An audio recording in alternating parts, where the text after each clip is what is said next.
Welcome back to another episode of Beyond the Brief. Today, we're very fortunate to have Palmer Houchens with us today. Palmer, welcome. Well, hey, Chris, thanks for having me on.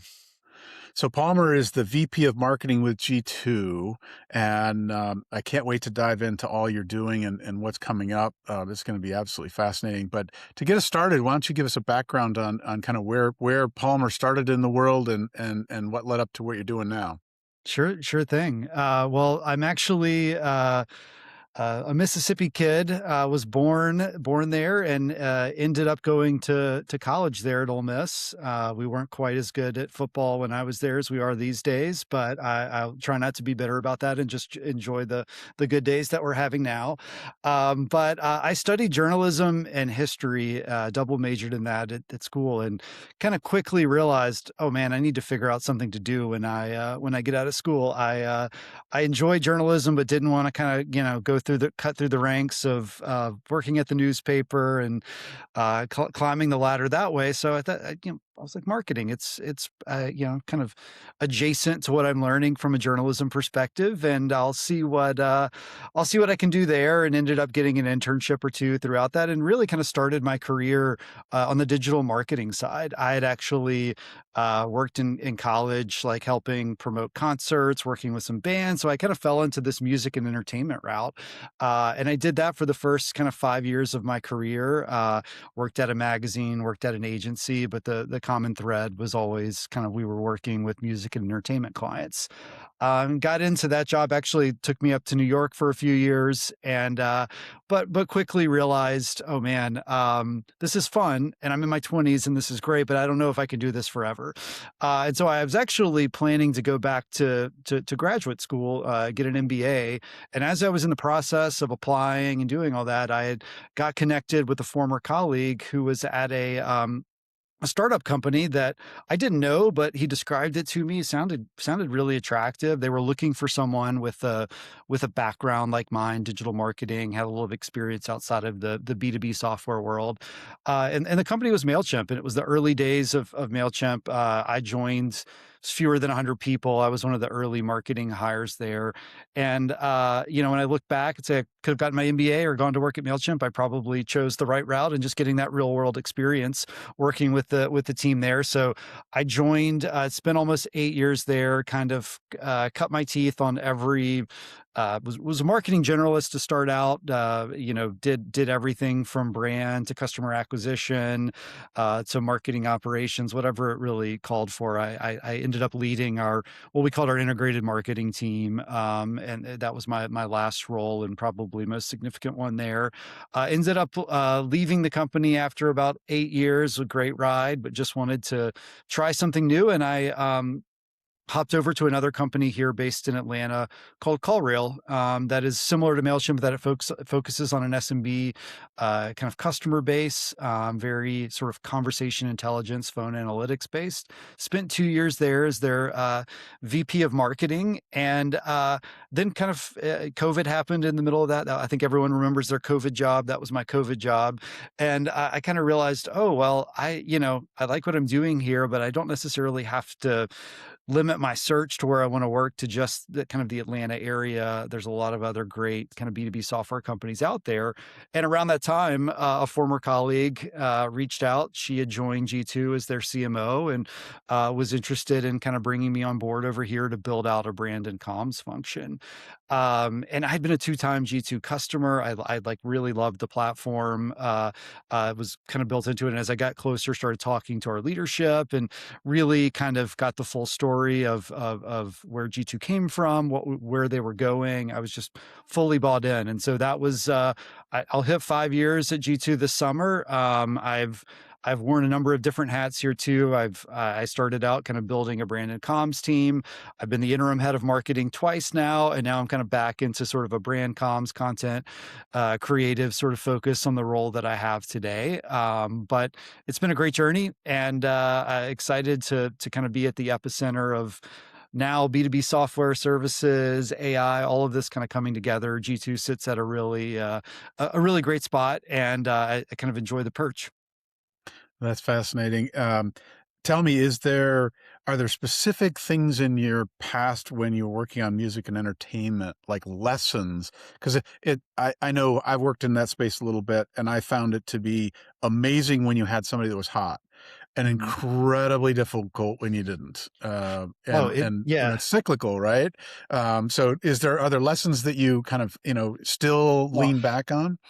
the one lesson I learned early on that I mentioned, my first ever job last for a year was a digital music startup, and I mean, it never after a year we all got laid off. It never really started Right, up, and so that's a great lesson at 23 to learn versus 43. I right, was like, oh, whatever, I'll just go find it, kind of find a new job. But what I really learned throughout that process, I jumped to my next role, which was the music industry was being massively disrupted during this time with sort of Napster and working for a print magazine. It was obviously we know what's happened kind of in the print world. So I kind of learned to look at these like larger market dynamics and both like what changes should we make to adapt and survive, and then what do we just need to let go of like that's yesterday's news, and we've got to kind of evolve to the reality that's there. I don't know that I did that all that successfully in the years over there, but early in my career, kind of learned to at least kind of look where the wind is blowing and figure out what do we need to change now versus wait until until it's too late, essentially. yeah. Like you, I'm a big fan of music, and just this week, actually, I was cleaning out some files, and I literally had dozens of Paste Magazine CD samplers of Okay. all these emerging artists, and I was like, "I can't let these go, but I kinda have to."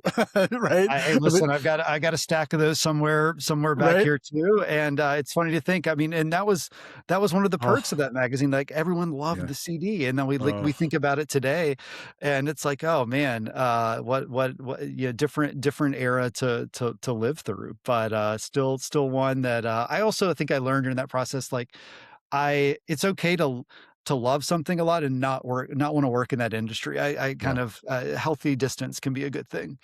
Yeah, I actually think, some of the things that I love most, like, I love fishing, but I Mhm. can't imagine working in the industry because I think it would ruin it for me, right?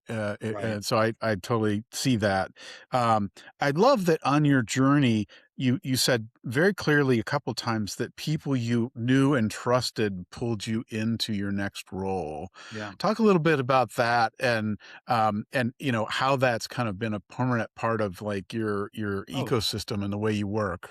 it's funny that like I reflect back on my career and that's probably the biggest common thread through it all. And it's not to say that like, hey, you don't need to like bring the goods and be able to go do that, but those doors that open for you through connections, whether they be personal side, like my connection to Pace was just that their ad sales rep was based in Oxford, Mississippi, where I lived, and I had gotten to know her and her Wow. husband, and like that was the connection, and that opened it up. And there's a line that starts there all the way through where I am today.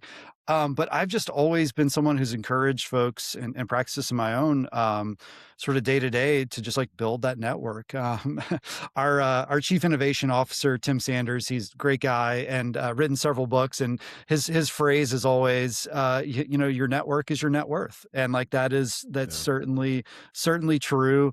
And I think it's easier earlier in your career to go out and do that because you have more free time. You don't have the kids' sports games you got to go to. Your job itself may not be as busy as it is, and so I think that's something that as I look back on, it's like, oh, I still value that and would love to get to events and meet folks. But when you're in your 20s, 30s, early on, it's just an area where I sort of invested a lot and also built it. And I think it's got to go.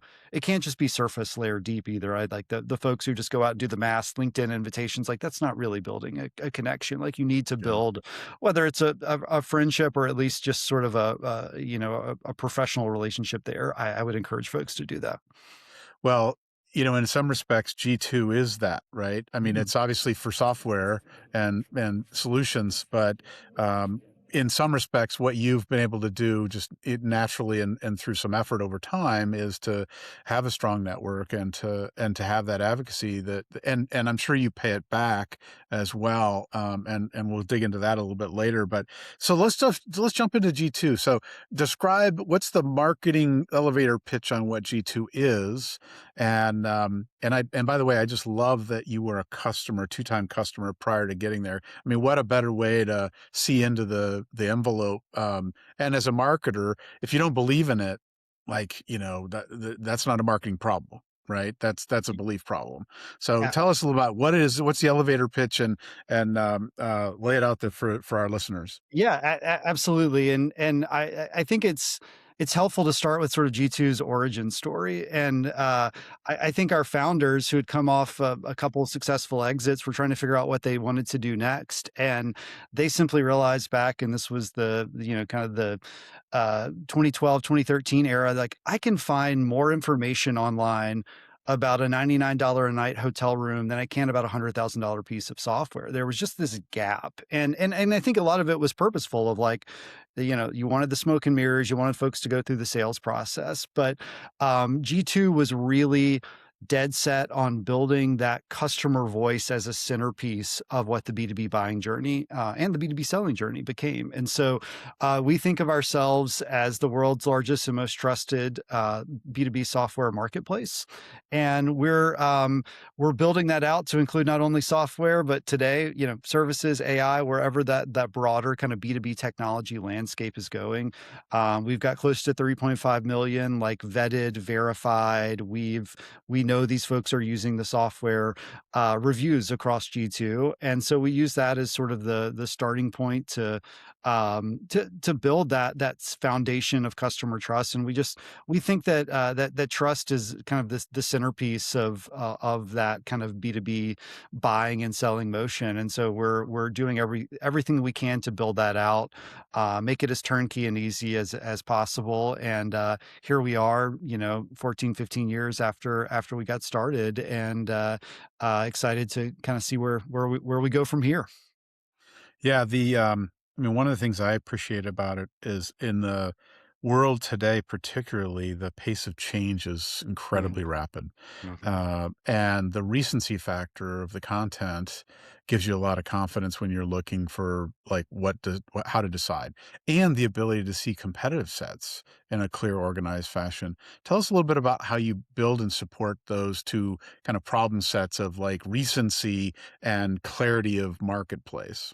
Yeah. Well, the first one of recency, I mean, I think that's always been important, but in the age of AI, it's becoming even more important. I mean, we see all sorts of signals that indicate if you're going to ChatGPT, if you're going to Claude to get recommendations, recency is a big factor in what they're showing. That they're not going back and showing you 3-year-old reviews. They know that, and this is true with Google as well. I don't think Yeah. it's just an AI thing, but recency is a big part of that. And so we know that we know that's what software buyers want. They want to know someone who's using the latest version, the latest use case. But we're also pushing that with our vendors as well. If you're a B2B seller, you need to make sure you're getting recent, updated reviews so that those buyers will trust you. And that's I think we're triangulating between both of those worlds, and trying to bring that to bear with both of them and create urgency on both sides. And it's not something that we're manufacturing. We really do see it kind of play out in that landscape. I think on the clarity side, I mean, gosh, like the software world, we've gone from these very simple point solutions to like super, super complicated platforms.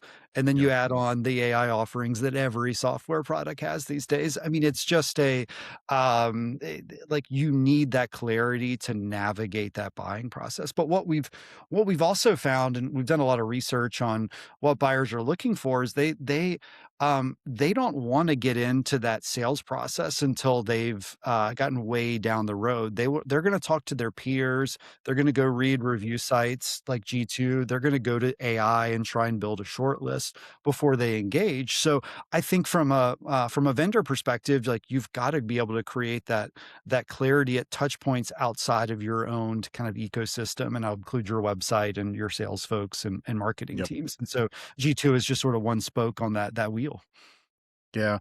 Um, One of the things I've found is, I mean, with clients for years, we've helped them build testimonials and things like that. A lot of times corporate policy doesn't allow people to do that. How do you guys work with that dynamic or around it and facilitate the uh, quality and certainty factor without necessarily breaking corporate rules or Yeah. putting people in a bind?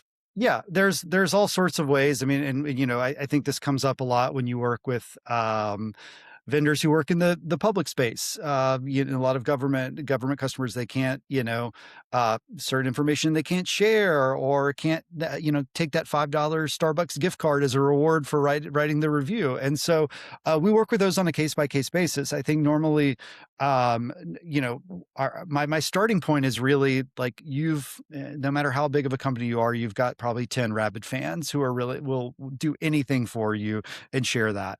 And so I encourage folks to start there, and start building that customer trust. But then also we have ways. Hey, if you're not allowed to publicly endorse this, like there's a way that when you actually show up as a review, you can be anonymous. Your company can be anonymous. But on the back end, we're vetting that you're actually a customer and doing all of that diligence, kind of trust and safety work for them. So there's lots of ways around that. But then again, just as many of those cases, we see rabid reviewers who are out there writing dozens of reviews a year out of all the software that they're using. And so I think it's just a balance in creating sort of a motion that works for both ends of that spectrum.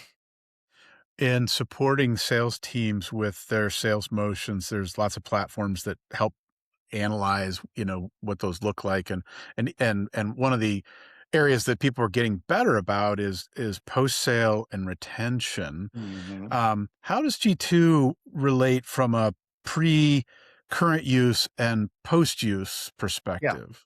Yeah. Great question. I think we want to see folks adopting G2 is a holistic piece of that customer life cycle. It's Yeah. certainly it's great for when you're about to make that decision, when you're vetting that solution. I think that use case speaks for itself. There's obviously ways to engage, update reviews as new features are rolled out that you maybe want folks to speak to. We have a process for that as well. But I think there's also this customer retention play that's underutilized, but we have a buyer intent sort of offering that provides signals of who's in market for what. And one of the ones that I like to point to is if you have an existing customer who's comparing you to your direct competitor and you get that signal, like that should be your number one, like red flag should be going off of like this person is thinking about not renewing or making a switch. And that's early intel that you can go and action. I mean, that could truly happen before the vendors come to you to say, "Hey, we're not," or the customers come to you to say, we're thinking about not renewing your solution." So allows you to be proactive to build that business case, and that's just like one signal that can be a make or break one between whether you're going to get that renewal or not. Yeah. One of the dynamics of human nature that I'm curious how you address is, in social, there's a lot of negative stuff, right? Mhm. The people, because you can be anonymous or semi-anonymous and like ranting about something or being critical of something. How do you normalize the kind of context of that?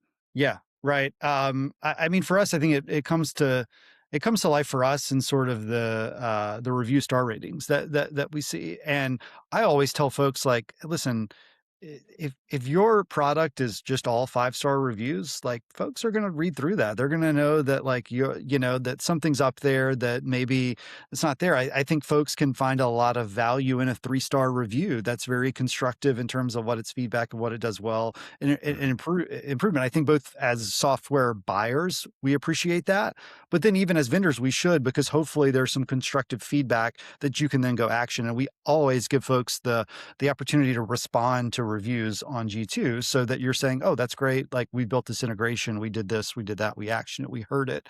And I mean, that goes even beyond, we know that's a real value to folks there. So I think some folks get too fixated on, hey, everything's got to be positive all the time. It's maybe not the same as social media where things can get negative or very antagonistic fast. I think what we run the risk of is having things be perfect all of the time. And Right. I think it's okay to say, hey, this product's great, but this one thing could be better. And like that's Right. feedback. That's why you see our reviews have sort of like pros, cons, what could be better, all of that, because we think that's part of what the feedback that buyers need to make informed decisions, but also vendors can use as a kind of continuous loop feedback cycle there. Um, what's your buying committee look like as a marketer? Who are Yeah. the people you're marketing to, and what's the range and motion there? Yeah, it's for us, we're typically selling into marketing departments, and so for us, it's all about creating that value at sort of the VP or CMO level. They're almost certainly not the day to day user, the one who's logging into G2, but if they see that value, then the rest takes care of itself. We're typically selling into either a customer advocacy, customer marketing, demand gen type growth marketing persona. Those I know those are two very distinct ones, but they both have very applicable use cases on G2.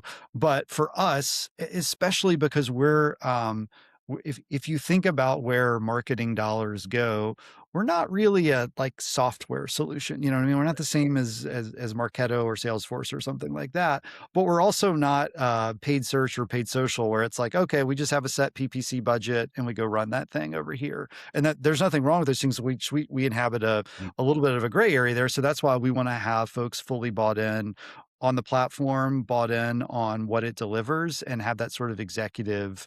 Yeah, we love G2. We love the badges that we get. We love how we show up in our grid reports. We love the customer validation that's there. And like I think when we can show that at the executive level, that's where we see the most success. And so that buying committee looks like some sort of combination of those roles and functions. Yeah.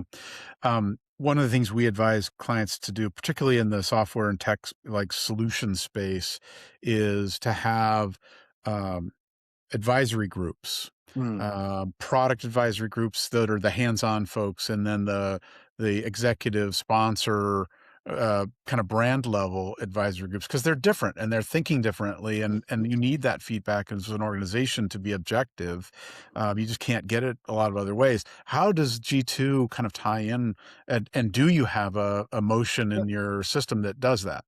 We both we as a go-to-market organization here have an executive advisory board of CMOs who kind of give us feedback on G2, talk about what their challenges are.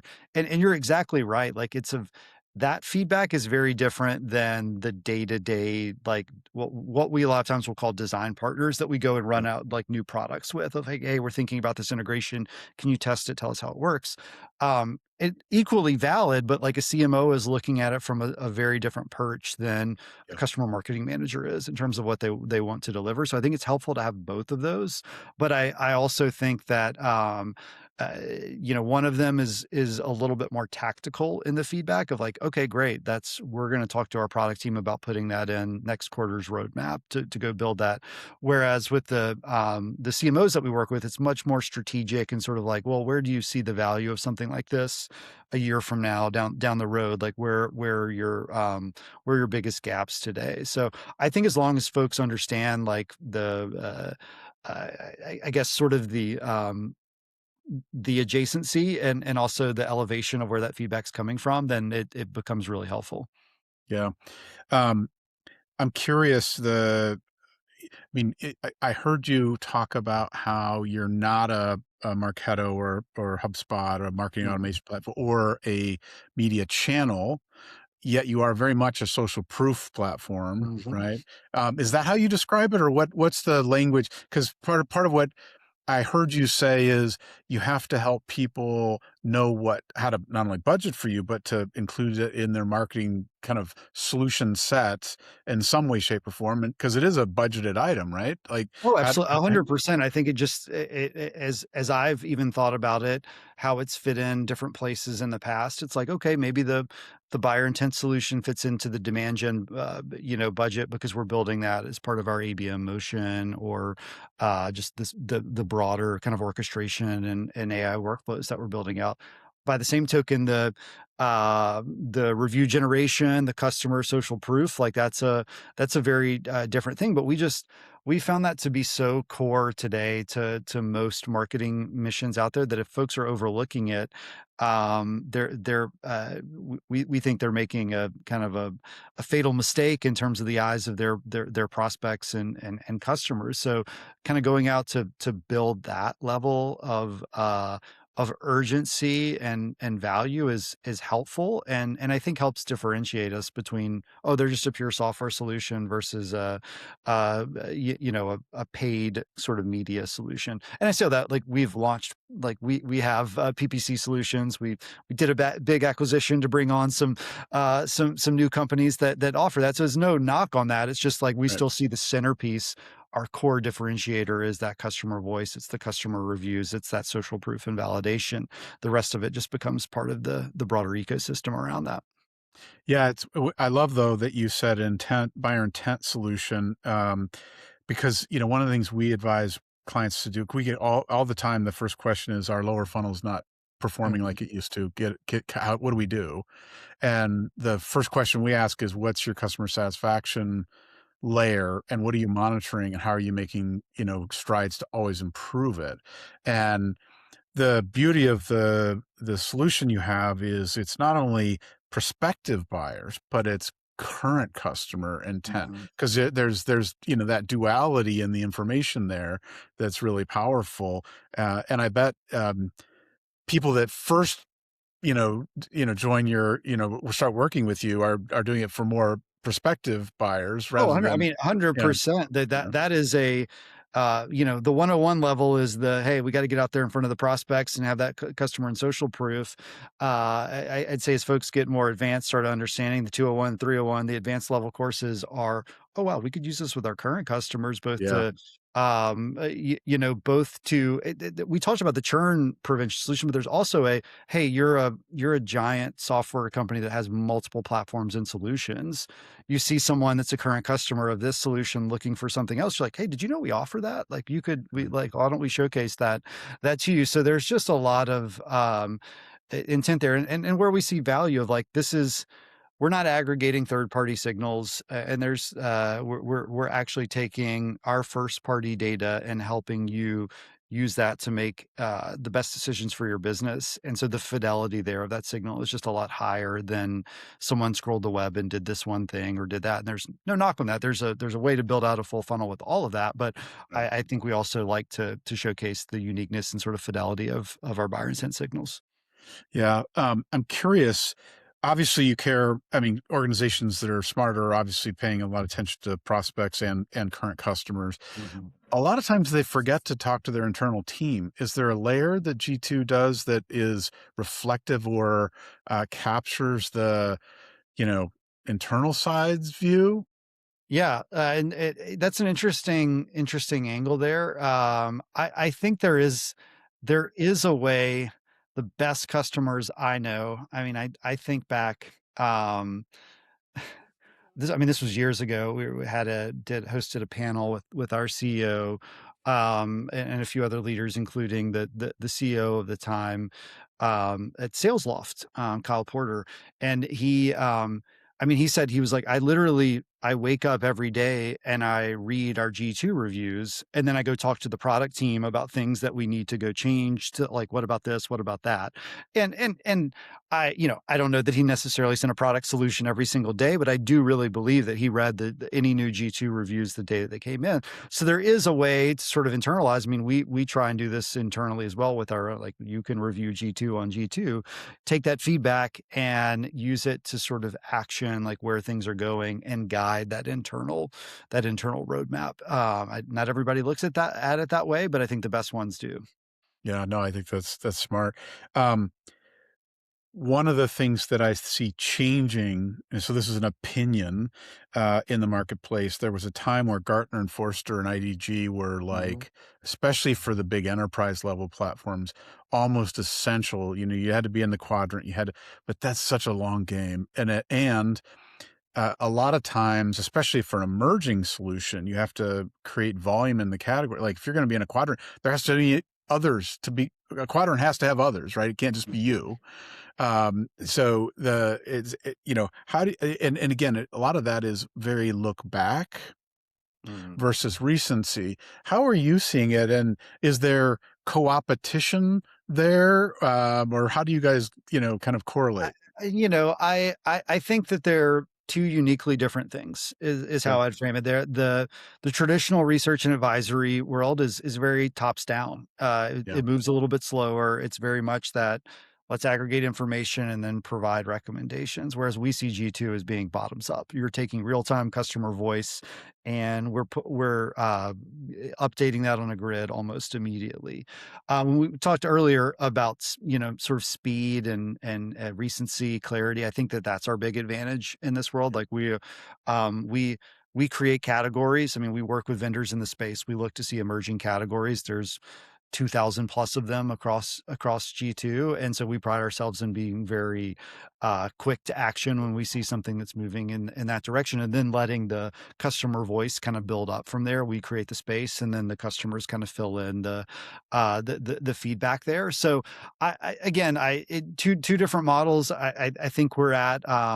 I certainly, in very established enterprise categories, obviously I see the value in those. But I will say there's, categories that we view as not new, old, that have never had a wave or a quadrant yet are having a very rich sort of um category and customer kind of feedback and reviews on G2. And so I think that that's a good balance there. And for the folks that I talk to that are active on both sides, it's not an either or decision. If your prospective buyers are really going to value that research and what they publish, then great. Like you need to be there. But I also think we have enough data to back up that like you need to have that software kind of review side covered as well. And so that's a lot of times our positioning is that again, I like the angle, it's top down, we're bottoms up. You probably want to have both. Right. We talked a little bit about how you're not a CRM, you're not a channel, but you are in some ways playing roles. What's your partner ecosystem Yeah. look like, and how does that maturing as the marketplaces evolves? Because I mean, it's changing pretty rapidly. I mean, Yeah. more so than ever, right? Really, we have a very robust partner ecosystem and a very active partner team. And those partnerships, what I love about it is they kind of all look a little bit different. We have different pockets or categories them for we've had long-standing partnerships with Salesforces and the HubSpots of the world, so you can pair G2 data with your CRM data. Right. We've had long-standing ones with the Pindos and Delighteds of the world, so that you can integrate customer feedback reviews into that MPS or sort of customer feedback loop. Later on, we added ABM integration, so you can actually push your buyer intent data. If you're using 6sense or demand base, you can go do that natively through G2. But the world is evolving, much beyond that. LinkedIn is another one we've had forever, of just like being able to map that buyer intent to matched audiences on LinkedIn. But some of the newer ones that I'm excited about are like we've started integrating with a lot of AEO tools. So you can Mhm. actually we've created an AEO dashboard on G2. You can see how your customer reviews, how that customer that user generated content is helping you become more visible on the Chat GPTs and Claudes of the world. And so I think that's really valuable. That's an area that a year ago we didn't have, and we've invested that over the past year. And so I think we're always just looking for not like what do our customers want, need, like what are the opportunities to go partner and kind of build that out together. But again, I think one of the nice things about G2 is a lot of A lot of the big solutions that sell or that generate reviews on G2 are also great partners of ours and folks that we can work with in a number of different ways. So even the Zoom Infos and the Snowflakes of the world come to mind as integration partners of ours, but also customers of ours. Right. Yeah, I love that because the AEO is like the new Wild West, right? Mhm. And lots of people are using different tools to figure out what sources are being called and why, and how can you affect them as part of your content stream. But in so many respects, it's really, I mean, because trust signals are a higher value, and G2 is all about trust, right? Mhm. So it talk about a positive development in the market where there are many that are affected quite negatively, It right? it is, and I think we were pretty I mean, we went through a time where I think what happened was, I mean, the core to G2 for a long time was SEO. It was like, hey, Right. folks are searching for a new marketing automation solution. Our category is going to show up first there. And as the chat GPTs of the world started propagating, we sort of saw that SEO shift happen in real time. But the flip side of that was the AO visibility wasn't necessarily visible to everyone Right. at that time. And I think looking back, it's like, oh, the shift was happening. That's what that was going. Now we've been able to quantify it. But you're exactly right. I mean, I think whether someone's searching on Google or they're using an LLM to go do it, it's still there's a trust layer that's really important. That it's only getting more important as those models get better. Of it's just like some random blog a guy wrote or something that seems self-promotional on your website isn't going to carry as much weight as a review that we know is vetted, verified, got a name and a company attached to it. Like that's just going to be a higher signal and a more higher likelihood of folks to see that being cited in an AI answer. And so we've built, we're building around that. We know that what we're cautioning and sort of warning a lot of our customers is like, well, that's the time to be at the top of that short list is now, and like you've got to work harder than ever to get there. And so we see, customer reviews as being a great way to be cited, to get those AI citations. But then we also see a little bit of what's happening is like I'm using AI to build the short list, but then I want to go to my peers. I want to go to those Slack communities I'm in. I want to go to G2 and sort of vet that out and make sure my hypothesis that I've built with AI is actually, proving to be true there. So it's just, um, going back to your point about sort of recency and speed, like that buying cycle is getting shorter than Right. ever. And it's also becoming later and later before you get that direct touch point with someone. So you've got to use all the tools at your disposal to present yourself as early and as accurately as possible. Yeah. So reflecting on what you did from a marketing perspective last year, what's are there any things that you're doing less of?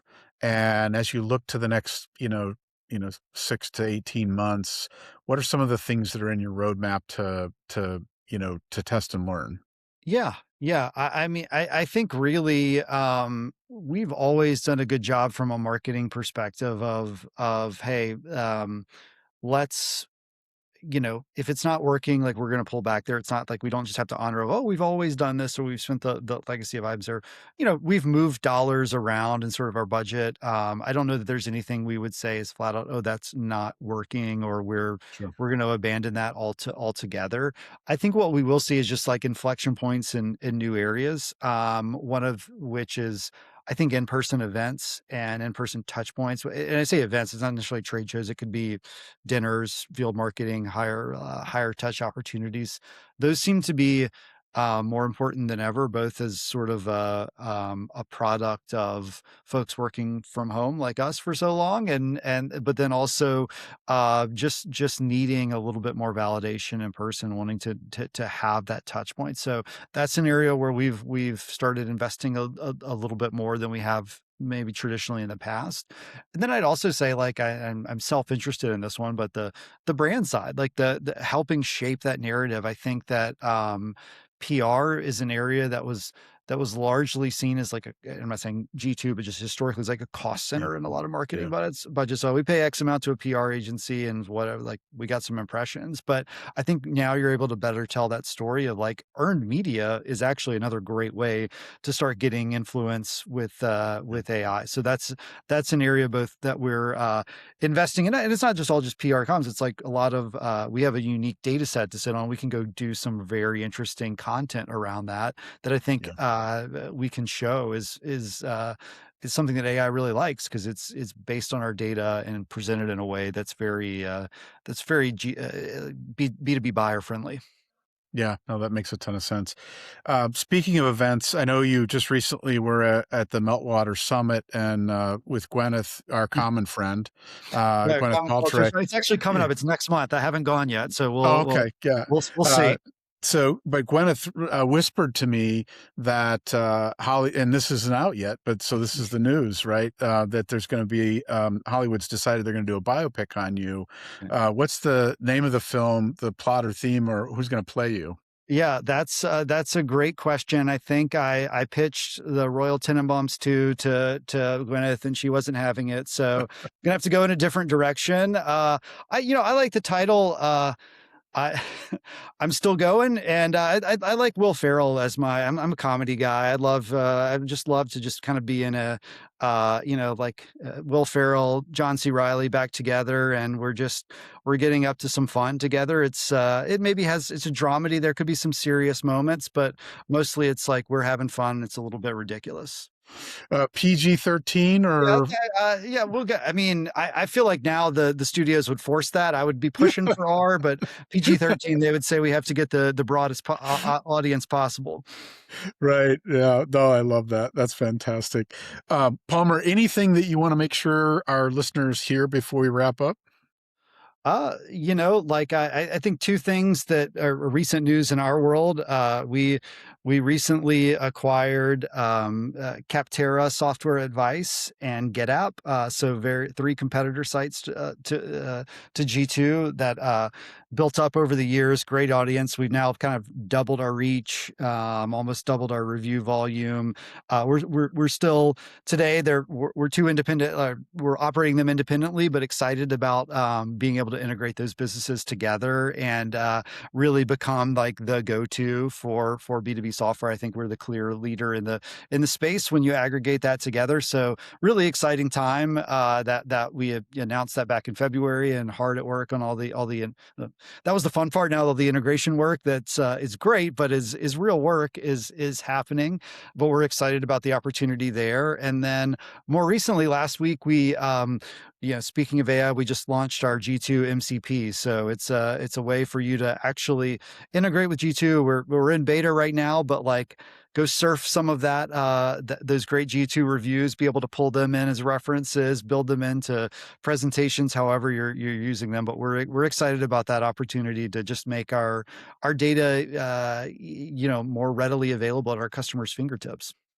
Awesome. Those are fantastic developments and great job staying on market, right? Because the integration of, I mean, how do you lower the time and effort while improving the efficiency and effectiveness of, I mean, like really smart and having a multi-dimensional offering now with the acquisition, super smart as well.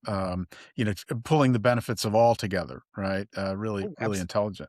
Um, so for those that want to leave reviews on this episode, what's the best way to reach out to connect with you, Palmer? Listen, you can find me on LinkedIn, Palmer Houchens. Also drop me an email, Palmer at G2. Very easy to find me. But and also too, if you're listening and you're like, hey, I really had a great experience with that other product I was just using, go to G2 and leave a review. It feels good, and trust me, your vendor will appreciate you. I love it. Palmer, thank you so much for being with us today. And with that, we'll conclude another episode of Beyond the Brief. All of our listeners, stay tuned. There's always more. And Palmer, we'll have to have you back in for another episode, maybe in a year or so. All right, Chris, thanks for having me. All right. Thank you.